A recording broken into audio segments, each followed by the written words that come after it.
Dear students, welcome to philosophy tuition.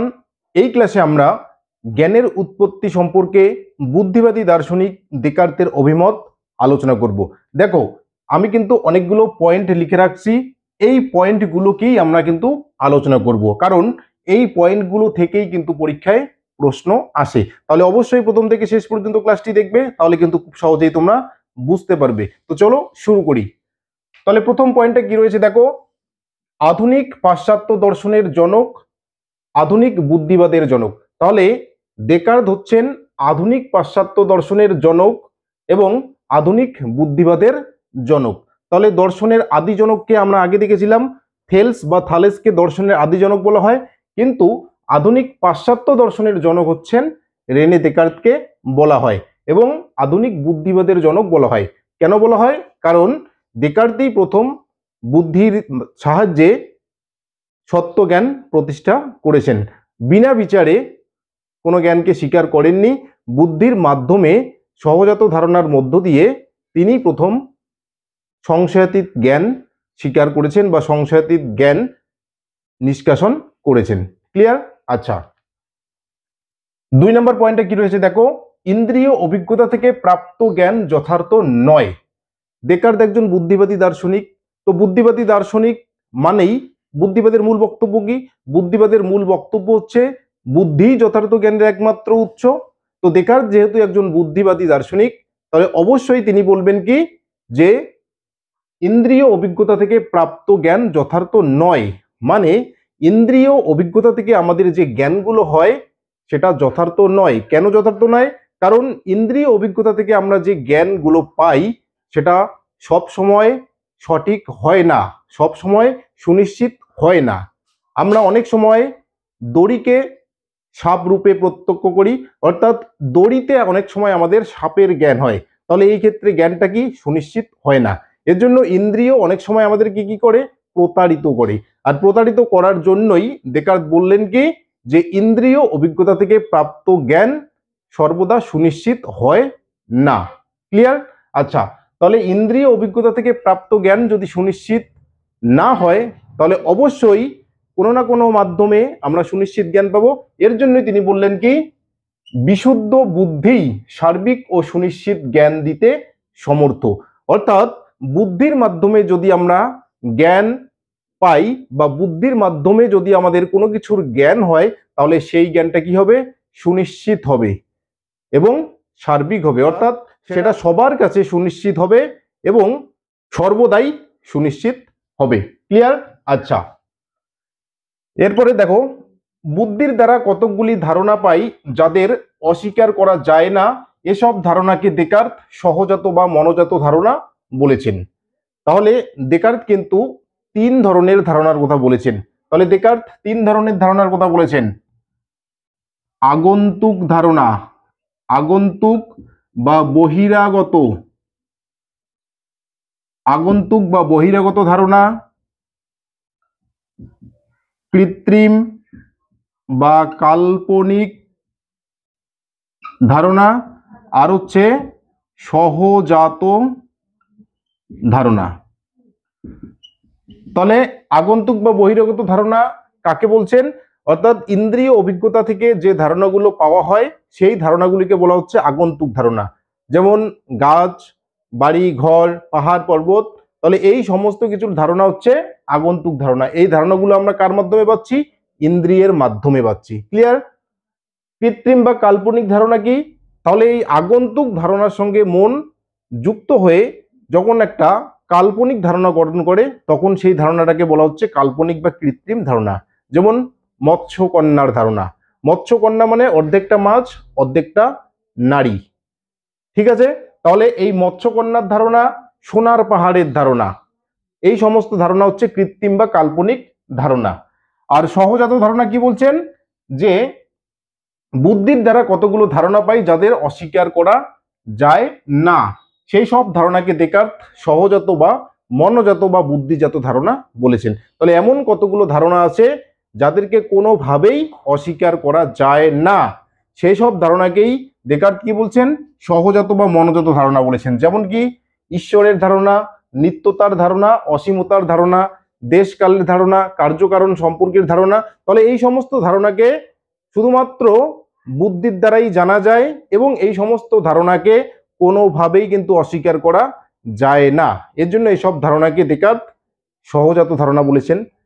আচ্ছা, এবার এসব ধারণাকে সহজাত ধারণা বললেও সব ধারণাকে কিন্তু ডেকার্ত সহজাত বলেননি।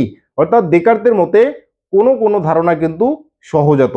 ক্লিয়ার? এটা কিন্তু মনে রাখবে। সহজাত ধারণাই যথার্থ জ্ঞানের উৎস। যেহেতু সহজাত ধারণাগুলো আমরা পাচ্ছি বুদ্ধির দ্বারা, কাজেই ডেকার্ত বললেন কি সহজাত ধারণাই হচ্ছে জ্ঞানের উৎস। অর্থাৎ ইনডাইরেক্টলি তিনি এটাই বলতে চাচ্ছেন যে বুদ্ধির দ্বারাই যথার্থ জ্ঞান লাভ করা সম্ভব হয়। এবার কি বলছেন? গাণিতিক জ্ঞানই প্রকৃত জ্ঞান, কারণ গণিতে স্বতঃসিদ্ধ সূত্রের উপর নির্ভর করে অবরোহ পদ্ধতি অনুযায়ী যে সিদ্ধান্ত নিঃসৃত হয় তা সুনিশ্চিত। এবার দেখো, গণিতে আমরা কিছু সিদ্ধান্ত নিঃসৃত করি, যে সিদ্ধান্তগুলো সর্বদা কি হয়? সুনিশ্চিত হয়। যেমন 10 যোগ 10 সমান সমান কত হয়? 20। তাহলে এই যে 20 যে সিদ্ধান্তটা নিঃসৃত হলো, এটা কিন্তু সুনিশ্চিত। তাহলে এই যে সিদ্ধান্তটা আমরা নিশ্চিত করলাম, এটা কিন্তু কতগুলো সূত্রের মধ্য দিয়ে। তাহলে গণিতে এমন কতগুলো সূত্র রয়েছে যে সূত্রগুলো স্বতঃসিদ্ধ, অর্থাৎ সেই স্বতঃসিদ্ধ মানে আগের থেকেই সিদ্ধ হয়ে রয়েছে, অর্থাৎ আগের থেকেই প্রমাণিত হয়ে রয়েছে, যেগুলোকে আর প্রমাণ করার প্রয়োজন হয় না। তাহলে সেই সূত্রগুলোর উপর নির্ভর করে অবরোহ পদ্ধতি অনুযায়ী যে সিদ্ধান্তটা নিঃসৃত করা হয়, সেটা কি হয়? সর্বদা সুনিশ্চিত হয়। কখনোই সুনিশ্চিত নয় এরকমটা হয় না। অর্থাৎ সর্বদা এবং সার্বিকভাবে সেটাকে সুনিশ্চিত হতে হয়। তাহলে গণিতে যে জ্ঞানগুলো নিঃসৃত হচ্ছে, গণিতের জ্ঞানগুলো হচ্ছে কি? হচ্ছে প্রকৃত জ্ঞান, অর্থাৎ যথার্থ জ্ঞান। কখনোই ভুল হওয়ার সম্ভাবনা সেই জ্ঞানগুলোতে নেই। এর জন্য কি করলেন ডেকার্ত? যেহেতু দেখলেন যে গণিতে স্বতঃসিদ্ধ কতগুলো ধারণার মাধ্যমে বা স্বতঃসিদ্ধ কতগুলো সূত্রের উপর নির্ভর করে যে সিদ্ধান্তটা নিঃসৃত করা হচ্ছে, সেই সিদ্ধান্তটা কি হচ্ছে? সুনিশ্চিত হচ্ছে। এই চিন্তা ভাবনাটা এবার তিনি দর্শনের ক্ষেত্রে কাজে লাগালেন। অর্থাৎ তিনি চিন্তা করলেন গণিতে যেরকম করে অবরোহ পদ্ধতি অনুযায়ী একটা সুনিশ্চিত সিদ্ধান্ত নিশ্চিত করা হচ্ছে বা যাচ্ছে, ঠিক একই রকম পদ্ধতি যদি আমি দর্শনেও প্রয়োগ করি, অর্থাৎ দর্শনে যদি আমি গাণিতিক পদ্ধতি প্রয়োগ করি, তাহলে দর্শনের যে সিদ্ধান্তগুলো নিশ্চিত হবে সেটা কি হবে? সুনিশ্চিত হবে। এর জন্য তিনি কি করলেন? দর্শনে গাণিতিক পদ্ধতি ব্যবহার করেন। তাহলে দর্শনে গাণিতিক পদ্ধতি ব্যবহার করেন কিসের জন্য ব্যবহার করেন? সুনিশ্চিত জ্ঞান লাভের জন্য। ক্লিয়ার? আচ্ছা, দর্শনে গাণিতিক পদ্ধতি প্রয়োগ করেন, অর্থাৎ বিজ্ঞানে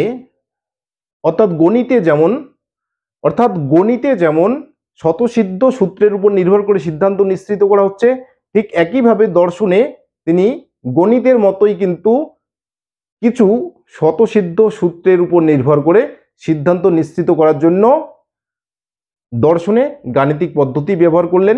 এর জন্য অধ্যাপক পলসন ডেকার্তের বুদ্ধিবাদকে গাণিতিক বুদ্ধিবাদ নামে অভিহিত করেছেন। ক্লিয়ার? আচ্ছা, এবার দেখো বুদ্ধির মাধ্যমে যথার্থ জ্ঞান লাভ কেমন করে করা যাবে। এর জন্য কি করলেন? ডেকার্ত সার্বিক সংশয় পদ্ধতি প্রয়োগ করেন।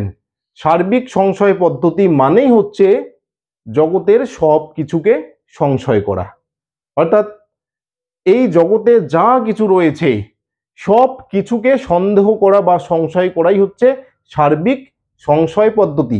তাহলে এইভাবে সমস্ত কিছুকে যখন তিনি সংশয় করা বা সন্দেহ করা শুরু করলেন, এভাবে সন্দেহ বা সংশয় করতে করতে করতে করতে এমন একটা জায়গায় গিয়ে পৌঁছালেন যেখানে কিন্তু আর একটা জিনিসকে সন্দেহ করা যাচ্ছে না।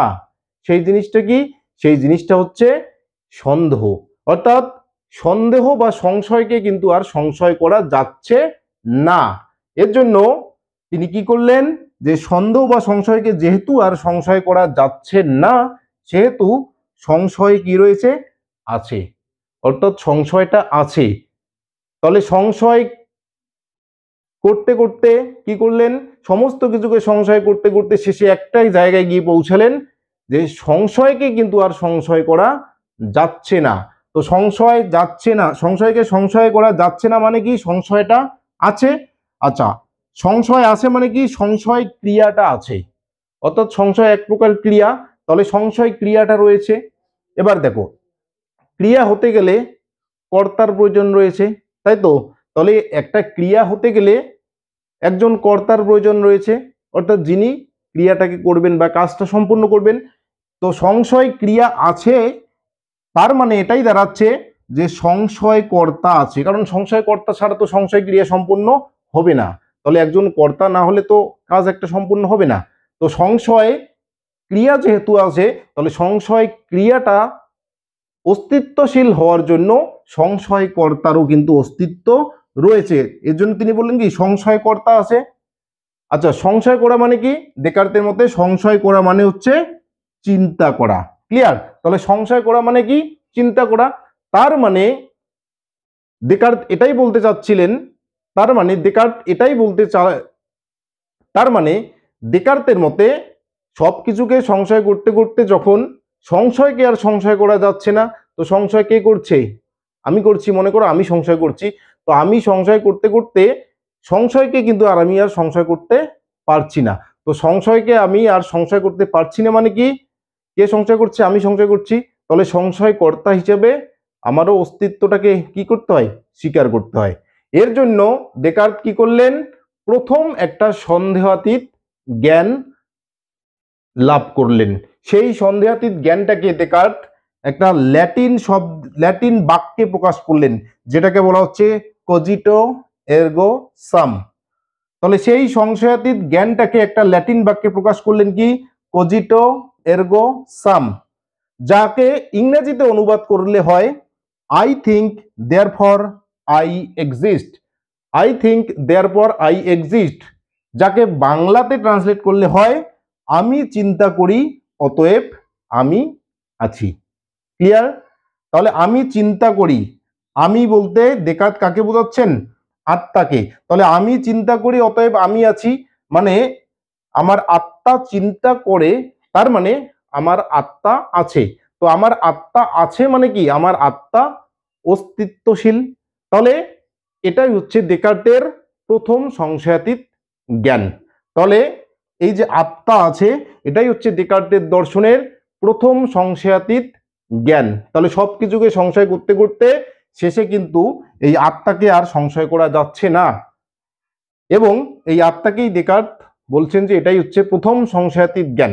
আচ্ছা, ঠিক একইভাবে এই আত্মার জ্ঞানের সাহায্যে ঠিক একই রকম অবরোহ পদ্ধতি অনুযায়ী তিনি দ্বিতীয় একটা জ্ঞান প্রতিষ্ঠা করলেন, সেটা হচ্ছে ঈশ্বর আছেন। এই ঈশ্বর আছেন এই জ্ঞানের মাধ্যমে ঠিক একই রকম অবরোহ পদ্ধতি অনুসরণ করে তিনি তার শেষ জ্ঞান তৈরি করলেন, জড় জগৎ আছে। ক্লিয়ার? তাহলে প্রথম যে সংশয়াতীত জ্ঞানটা আত্মা আছে, এই সংশয়াতীত জ্ঞানের উপর নির্ভর করে দ্বিতীয় জ্ঞান ঈশ্বর আছেন, এবং এই দ্বিতীয় জ্ঞানের উপর নির্ভর করে তিনি সর্বশেষ জ্ঞান নিষ্কাশন করলেন, জড় জগৎ আছে। ক্লিয়ার? তাহলে এইভাবে কিন্তু, আচ্ছা এই যে সংশয় করছি, কার মাধ্যমে সংশয় করছি, বুদ্ধির মাধ্যমে, বুদ্ধির দ্বারা কিন্তু সংশয় করছি। ইন্দ্রিয় অভিজ্ঞতার দ্বারা আমরা কাউকে সংশয় করতে পারি না, তাহলে বুদ্ধির দ্বারাই কিন্তু আমরা সংশয় করছি। তাহলে এই সমস্ত জ্ঞান আমরা কার মাধ্যমে পেলাম, বুদ্ধির মাধ্যমে পেলাম, তাই তো? বুদ্ধির দ্বারাই চিন্তা করতে করতে বা বুদ্ধির দ্বারাই সংশয় করতে করতে তো এই সমস্ত জ্ঞানে উপনীত হলাম। এর জন্য ডেকার্ত বলেন কি, বিশুদ্ধ বুদ্ধি যথার্থ জ্ঞানের একমাত্র উৎস, অর্থাৎ এই তিনটা জ্ঞান কিন্তু আমরা বুদ্ধির মাধ্যমেই পেলাম। ক্লিয়ার? ডেকার্তের মতে যা স্বনির্ভর তাই দ্রব্য, আত্মা, ঈশ্বর এবং জড়জগৎ কারোর উপর কিন্তু নির্ভরশীল নয়। এই জন্য এই আত্মা, ঈশ্বর, জড়জগৎকে ডেকার্ত কি বললেন, দ্রব্য বললেন। তবে দ্রব্য বললেও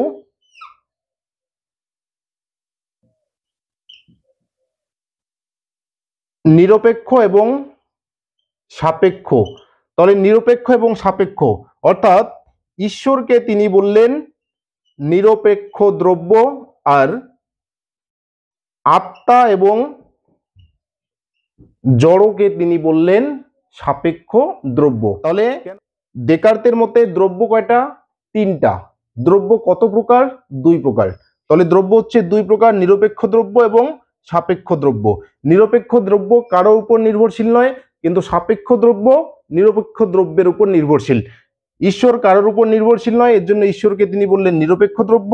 আর আত্মা এবং জড় কোনো না কোনোভাবে ঈশ্বরের উপর নির্ভরশীল, এর জন্য আত্মা এবং জড়কে ডেকার্ত বললেন সাপেক্ষ দ্রব্য।